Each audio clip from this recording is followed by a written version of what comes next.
Story पसंद आने पर चैनल को सब्सक्राइब करना ना भूलें। साथ ही नोटिफिकेशन बेल जरूर दबा दें, जिससे हमारी स्टोरी आपको लगातार मिलती रहे। स्थान हरिद्वार के पास एक आश्रम।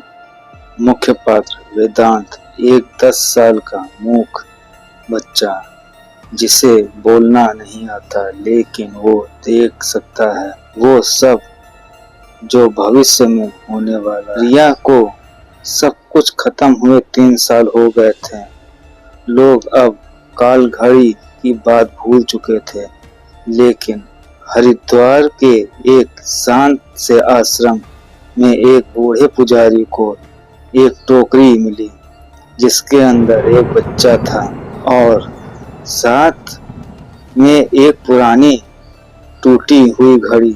उस घड़ी की सुइयां चल नहीं रही थीं, पर जब भी बच्चा उसे छूता वो चलने लगती।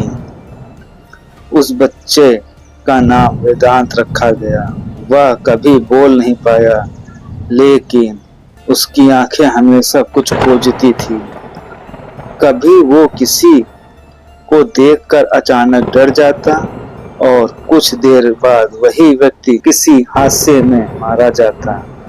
आश्रम के लोग कहने लगे, ये बच्चा अभिशापित है, ये जो देखता है वो होता है।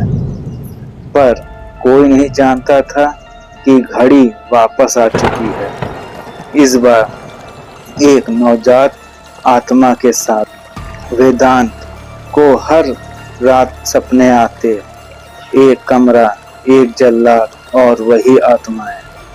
पर अब जल्लाद नहीं दिखता था, बल्कि रिया की आत्मा दिखती थी, जैसे वो कुछ बताने की कोशिश कर रही हो। पर वेदांत बोल नहीं सकता था, वो सिर्फ चित्र बनाता था। दीवार पर कोयले से एक घड़ी और उसके नीचे एक चक्रव्यूह। एक दिन जब आश्रम में एक बड़ा सत्संग हो रहा था, वेदांत ने घड़ी को उठाया और सबको इशारा किया, पर किसी ने ध्यान नहीं दिया। रात में अचानक आश्रम में आग लग गई, कई लोग फंस गए। वेदांत अकेला ही एक कमरे में पहुंचा और वहां उसने घड़ी के पीछे एक छेद खोला और उसके अंदर से एक नीली रोशनी बाहर आई।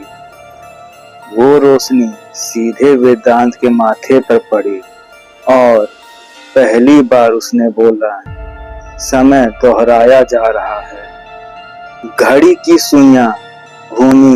वेदांत ने एक बार फिर भविष्य देखा, लेकिन इस बार दृश्य में खुद को मार रहा था, पर मरते हुए किसी और आत्मा को बचा रहा था। तभी उसकी आंखों में रिया की परछाई आई। तू मेरा उत्तराधिकारी है, अब तुझे समय का संतुलन बनाए रखना है। इस बार घड़ी को सिर्फ जलाना नहीं, उसे समझना है। वेदांत अब सिर्फ एक मूक बच्चा नहीं था, वो काल घड़ी का अंतिम उत्तराधिकारी बन चुका था, जिसका काम था समय की चेतावनियों को दूसरों तक पहुंचाना बिना बोले।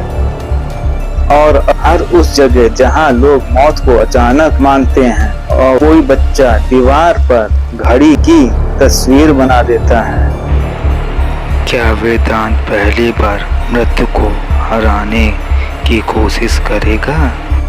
जानने के लिए बने रहें हमारे YouTube चैनल पर और चैनल को सब्सक्राइब करना ना भूलें।